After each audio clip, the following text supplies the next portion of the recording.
দেশৰ ধৰ্মনিৰপেক্ষ ৰাজনৈতিক শক্তিসমূহৰ আজি যেন জয় জয়কাৰ হৈছে। দ্য ৰিয়েল ফেক্টৰ ফেকচুৱেল ডিছকাশ্যনলৈ আপোনালোকক স্বাগতম জনাইছোঁ। আজি আমাৰ বিষয়বস্তু হৈছে দিল্লীৰ মুখ্যমন্ত্ৰী অৰবিন্দ কেজৰিৱালে আজি ভাৰতবৰ্ষৰ সৰ্বোত্তম ন্যায়ালয় উচ্চতম ন্যায়ালয়ৰ পৰা অন্তৰ্বৰ্তীকালীন জামিন লাভ কৰে। আজি 10 মে তাৰিখে অন্তৰ্বৰ্তীকালীন জামিন লাভ কৰে চৰ্ত সাপেক্ষে আৰু 1 জুনলৈকে এই জামিনৰ ম্যাদ থাকিব।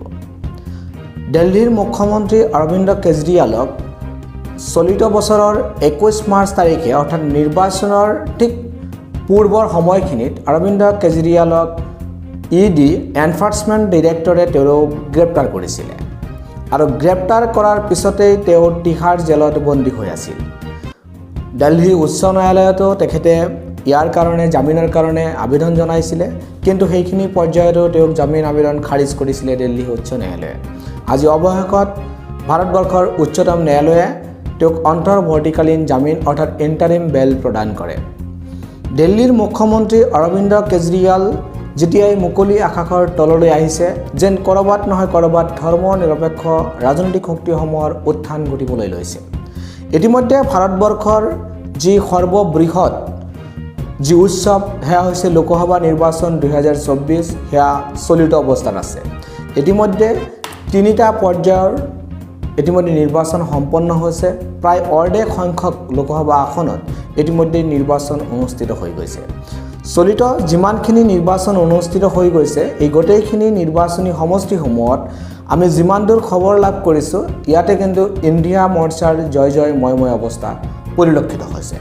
তদ্ৰূপ ইণ্ডিয়া মৰ্চাৰ কিন্তু তেনে কোনো আশানুৰূপ যে উত্থান আমি দেখিবলৈ পোৱা নাই। আমি প্ৰসংগলৈ আহিছোঁ অৰবিন্দ কেজৰিৱালৰ প্ৰসংগলৈ। অৰবিন্দ কেজৰিৱাল দিল্লীৰ মুখ্যমন্ত্ৰী, 3 টাইমছ মুখ্যমন্ত্ৰী আৰু এবছলিউট মেজৰিটি পোৱা মুখ্যমন্ত্ৰী। দিল্লী চৰকাৰখন আন্তঃৰাষ্ট্ৰীয় পৰ্যায়তো অৰবিন্দ কেজৰিৱালৰ চৰকাৰ মডেলটো বিভিন্নভাৱে প্ৰশংসিত হৈ আহিছে। কিন্তু কেন্দ্ৰৰ মোদী চৰকাৰে দিল্লীৰ অৰবিন্দ কেজৰিৱালৰ যি চৰকাৰ, আম আদমি পাৰ্টিৰ যি চৰকাৰ, সেই চৰকাৰখন বগৰাবলৈ তেওঁলোকে কোনো পৰ্যায়ত চেষ্টাৰ কোনো ত্ৰুটি কৰা নাই।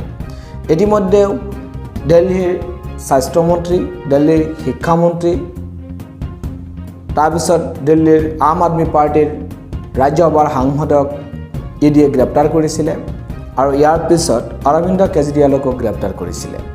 সিদিনা সঞ্জয় সিঙে, আম আদমি পাৰ্টিৰ যিগৰাকী ৰাজ্যসভাৰ সাংসদ সঞ্জয় সিঙে জামিন লাভ কৰিছে আৰু আজি 10 মে তাৰিখে অৰবিন্দ কেজৰিৱালে অন্তৰ্বৰ্তীকালীন জামিন লাভ কৰিলে।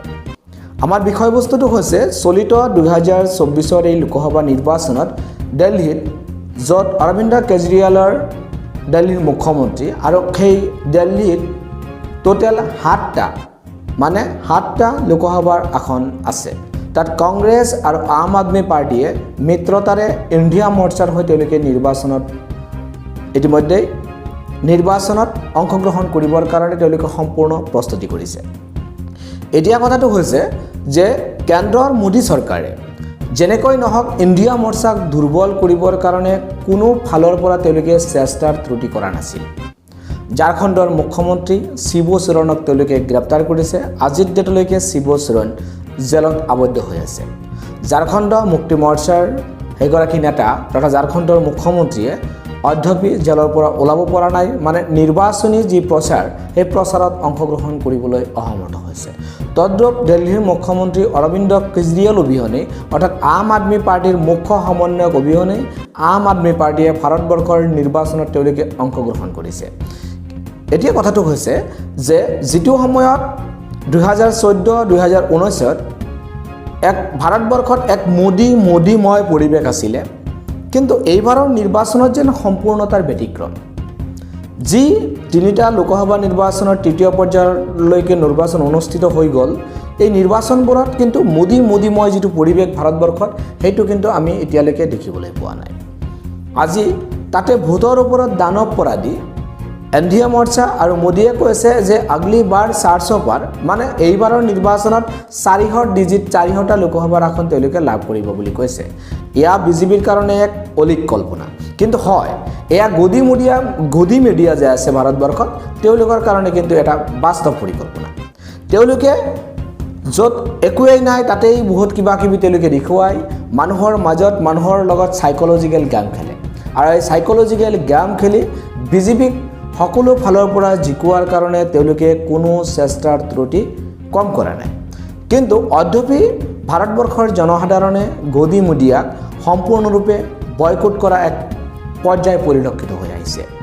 ইয়াতে ভোটৰ ওপৰত দানৱ পৰা দি যিটো সময়ত ভাৰতবৰ্ষৰ প্ৰধানমন্ত্ৰী মোদীয়ে যিমানেই চেষ্টা নকৰক কিয় তেওঁ কিন্তু বিজেপিৰ প্ৰতি যে মানুহৰ যি ঢৌ, মানুহৰ যি আৱেগ, মানুহক যে ধৰ্মীয় বিভাজন কৰি হ'লেও বিভিন্ন ধৰণৰ উশৃংখল মন্তব্যৰে বিজেপিৰ প্ৰতি মানুহ ঢাল খুৱাবলৈ চেষ্টা কৰিলেও মোদীয়ে কিন্তু ক'ৰবাত নহয় ক'ৰবাত অসমৰ্থ হৈছে, যাৰ কাৰণে তেওঁ প্ৰলাপ বকিব লগা হৈছে। সিদিনা তেওঁ কৈছে তেওঁৰ মিত্ৰ ৰাহুল গান্ধী ভাৰতবৰ্ষৰ কংগ্ৰেছৰ একেবাৰে সন্মুখ ৰাহুল গান্ধীয়ে বাৰম্বাৰ আদানী আৰু আম্বানীৰ লগত মোদীৰ এটা সুসম্পৰ্ক আছে বুলি বাৰম্বাৰ দাবী কৰি আহিছে। তাতেই সিদিনা অতি আচৰিতভাৱে সকলোকে ভাৰতবৰ্ষৰ মানুহক আচৰিত কৰি ভাৰতৰ প্ৰধানমন্ত্ৰী নৰেন্দ্ৰ মোদীয়ে হায়দৰাবাদত অনুষ্ঠিত হোৱা এক সভাত অতি আচৰিতভাৱে দাবী উত্থাপন কৰে যে ৰাহুল গান্ধীয়ে বোলে এই আদানী আম্বানীৰ নাম এতিয়ালৈকে লোৱা নাই, কিন্তু সেয়া মোদীয়ে সম্পূৰ্ণৰূপে মিছা মাতিছে। আৰু এয়া মিছা যে তেওঁ মাতিছে কাৰণ ৰাহুল গান্ধীৰ প্ৰতিটো ভাষণত আদানী আম্বানীৰ লগত যে ভাৰতবৰ্ষৰ প্ৰধানমন্ত্ৰীৰ লগত এটা গুড ৰিলেশ্যন আছে এইখন কথা বাৰে বাৰে কৈ আহিছে। তাৰপিছতো হায়দৰাবাদত গৈ ভাৰতবৰ্ষৰ এক অতিকৈ সন্মানীয় পদ প্ৰধানমন্ত্ৰী পদত অধিষ্ঠিত হোৱা এগৰাকী ব্যক্তিয়ে প্ৰধানমন্ত্ৰী পদৰ অপমৰ্যাদা কৰি প্ৰধানমন্ত্ৰী পদৰ গৰিমা নষ্ট কৰি এনেকুৱা এটা অদ্ভুত কথা কৈ পেলালে যে আদানী আৰু আম্বানীয়ে টেম্পু ভৰ্তি টকা দি ৰাহুল গান্ধীক দিছে, আৰু যিটোৰ প্ৰমাণ পৰৱৰ্তী সময়ত ৰাহুল গান্ধীয়ে বিচাৰিছে যে আপুনি যদি জানে যে টকা কেনেকৈ দিয়ে, কোনটো গাড়ীত দিছে আপুনি ইডি আৰু CBI লগাই দিয়ক। কিন্তু মোদীয়ে তাৰ কিন্তু কোনো প্ৰত্যুত্তৰ দিয়া নাই। ইয়াতে প্ৰশ্নটো হৈছে যে অৰবিন্দ কেজৰিৱাল দিল্লীৰ মুখ্যমন্ত্ৰী আজি অন্তৰ্বৰ্তীকালীন জামিন অৰ্থাৎ ইণ্টাৰিম বেলত জামিন লাভ কৰিছে। এতিয়া প্ৰশ্ন হৈছে যে দিল্লীৰ 7টা লোকসভা সমষ্টিত ইতিমধ্যে বিজেপিৰ সাংসদ অধিষ্ঠিত হৈ আছে, কিন্তু এইবাৰৰ নিৰ্বাচনত কি হ'ব? বৰ্তমানৰ যি হাৱা চলিছে, যি বাতাবৰণ চলিছে সেয়া কিন্তু সম্পূৰ্ণ বিজেপি আৰু মোদীৰ বিপক্ষে চলিছে।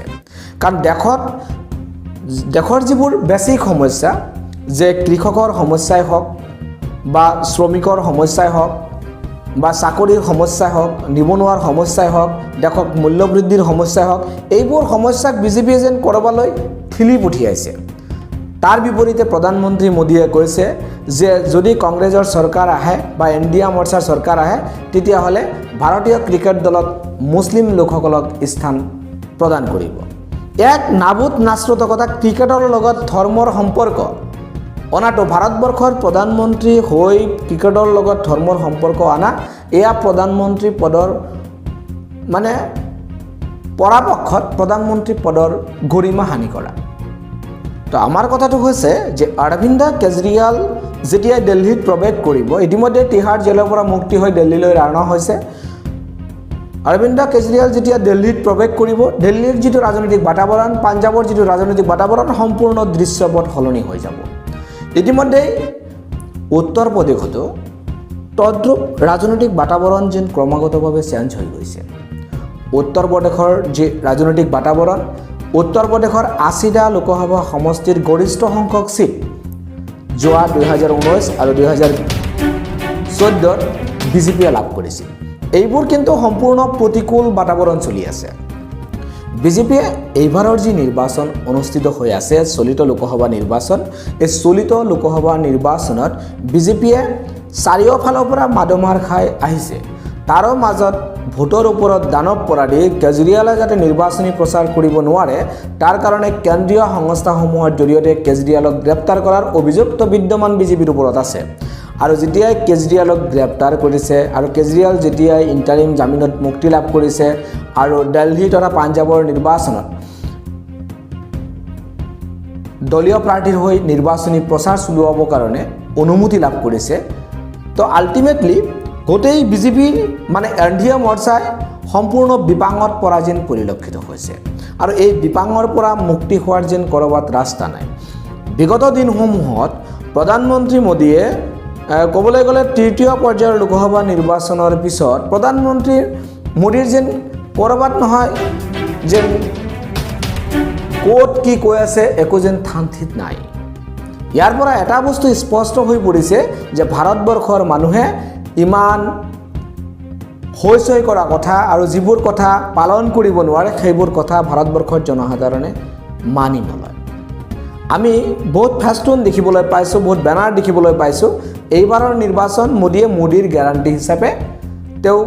গ্যাৰাণ্টি হিচাপে প্ৰচাৰ চলাই আছে কিন্তু আমাৰ প্ৰশ্নটো হ'ল 2014-2019ত সেই মোদীয়েই গ্যাৰাণ্টি দিছিল এটা গ্যাৰাণ্টিও কিন্তু আজিলৈকে অবধি পালন কৰিব পৰা নাই 2 কোটিকে চাকৰি কথা কৈছিল প্ৰতি বছৰ দিব আজিলৈকে পালন কৰিব পৰা নাই মোদীয়ে কৈছিল প্ৰত্যেক ঘৰত 2022 চনৰ ভিতৰত সকলো ঘৰ পকী কৰি দিব কাকো এতিয়ালৈকে পকী সম্পূৰ্ণ কৰিব পৰা নাই কোনো এটা তেওঁলোকৰ প্ৰতিশ্ৰুতিয়ে আজিলৈকে পালন কৰিব পৰা নাই তাতে 2024ত লৈ আহিছে আকৌ মোদীৰ গ্যাৰাণ্টি 2024ৰ এই মোদীৰ গ্যাৰাণ্টি যে অচল মুদ্ৰাত পৰিণত হৈছে সেয়া কিন্তু বিগত 3টা ফেজৰ লোকসভা নিৰ্বাচনে তিলকৈ মানুহে উপলব্ধি কৰাই দিছে আৰু যাৰ কাৰণে প্ৰধানমন্ত্ৰী মোদীয়ে বিভিন্ন ধৰণৰ বিভ্ৰান্তিমূলক মন্তব্যৰে আকাশ বতা কপাই তুলিছে এতিয়া কথাটো হৈছে যে চলিত লোকসভা নিৰ্বাচনত 25 মেত অনুষ্ঠিত হ'ব পঞ্চম পৰ্যায়ৰ নিৰ্বাচন পঞ্চম পৰ্যায়ৰ লোকসভা নিৰ্বাচনত দিল্লীৰ 7টা লোকসভা সমষ্টিত নিৰ্বাচন অনুষ্ঠিত হ'ব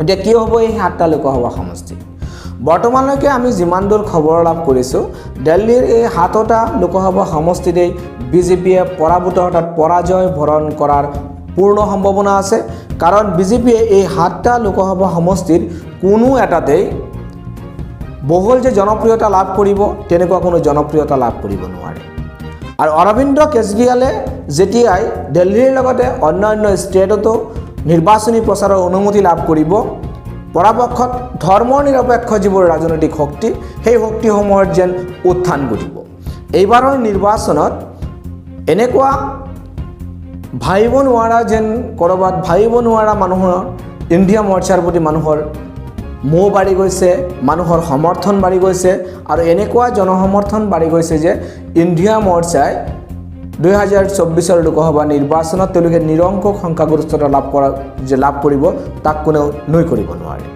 আমি যদি অসমৰ প্ৰেক্ষাপটটো চিন্তা কৰোঁ তেতিয়ালৈকে নিৰ্বাচন হোৱাৰ 2 মাহমান আগলৈকে যেন কেৱল মাত্ৰ ধুবুৰী কৰিমগঞ্জ আৰু নগাঁও সমষ্টি লোকসভা সমষ্টি বাদ দি বাকীকেইটা লোকসভা সমষ্টিত বিজেপিয়ে দখল কৰিব বুলি মানুহে ভাবি লৈছিল বা বিজেপি মিত্ৰজোঁটৰ প্ৰাৰ্থীসকলে দখল কৰিব বুলি ভাবি লৈছিল কিন্তু যিমানেই নিৰ্বাচন খানিক চাপি আহিছিল তেতিয়াই ক্ৰমাগতভাৱে যেন বিজেপি আৰু বিজেপি মিত্ৰ শক্তিৰ ভেটি ক্ৰমাৎ খহিবলৈ লাহে লাহে আৰম্ভ কৰিছে আৰু সেই খহাৰ পৰিণতিতেই আজি বিজেপিয়ে বুকু ডাক মাৰি ক'ব নোৱাৰে যে বিজেপিয়ে ডিব্ৰুগড় আসনখন জিকিব বিজেপিয়ে কাজিৰঙা আসনখন জিকিব বিজেপিয়ে ক'ব নোৱাৰে যে বিজেপিয়ে যোৰহাট আসনখন জিকিব বিজেপিয়ে ক'ব নোৱাৰে যে বিজেপিয়ে গুৱাহাটী লোকসভা আসনখন জিকিব বিজেপিয়ে ক'ব নোৱাৰে যে বৰপেটা লোকসভা আসনখন জিকিব নগাঁও কৰিমগঞ্জ ধুবুৰী এইবোৰ লোকসভা আসনটো বাদেই দিয়া হ'ল বাকি যিমানখিনি লোকসভা সমষ্টিত বিজেপিৰ গ্ৰহণযোগ্যতা আৰু বিজেপিৰ যিটো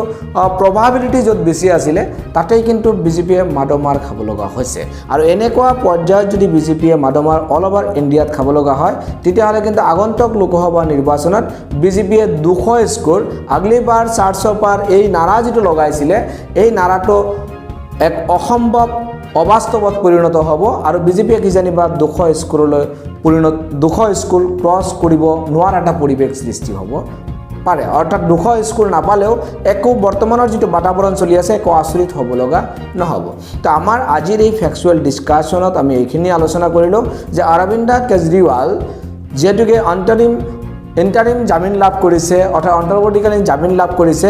এই জামিন লাভৰ পিছত ভাৰতবৰ্ষৰ যি নিৰ্বাচনী প্ৰেক্ষাপট আৰু যেন মোদীৰ বিপক্ষে যাব আৰু অৰবিন্দ কেজৰিৱালে তেওঁৰ জেলৰ অভিজ্ঞতা বৰ্ণনাৰে হওক নাইবা তেওঁৰ যিমানখিনি কথা এই কথাবোৰ বৰ্ণনা কৰি ভাৰতবৰ্ষৰ ৰাজনীতিত যেন আৰু কিছু উখল মাখল পৰিৱেশ সৃষ্টি কৰিব আৰু ভাৰতবৰ্ষৰ সৰ্ববৃহৎ ৰাজনৈতিক উৎসৱ লোকসভা নিৰ্বাচনত যেন মোদীক ম্লান কৰাৰ এটা পৰিৱেশ সৃষ্টি সূচনা হ'ব আৰু বৰ্তমানেও যিহেতুকে মোদীক ম্লান কৰিব পৰা পৰিৱেশ জনসাধাৰণেই সৃষ্টি কৰিছে। আমি যদি দকৈ লক্ষ্য কৰোঁ কি ফেচবুকেই হওক কি ইনষ্টাগ্ৰামেই হওক কি হোৱাটছআপ ইউনিভাৰ্চিটিতেই হওক বৰ্তমান কিন্তু প্ৰত্যেকটোতেই যেন পয়োভৰ কমিছে।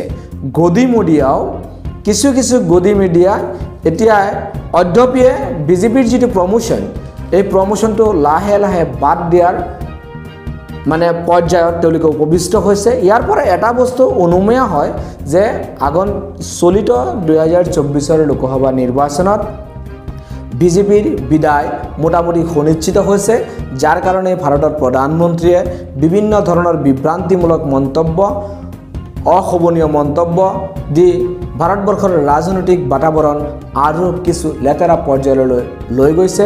আমাৰ ফেকচুৱেল ডিছকাশ্যনত আপোনালোকে আগলৈ আৰু বহুত নতুন ফেক্ট টু ফেক্ট ডিছকাশ্যন জানিব পাৰিব। আপোনালোকে চাই আছিলে আপোনালোকৰ প্ৰিয় চেনেল দ্য ৰিয়েল ফেক্ট। মই বাহাদুৰ ইছলাম, ধন্যবাদ।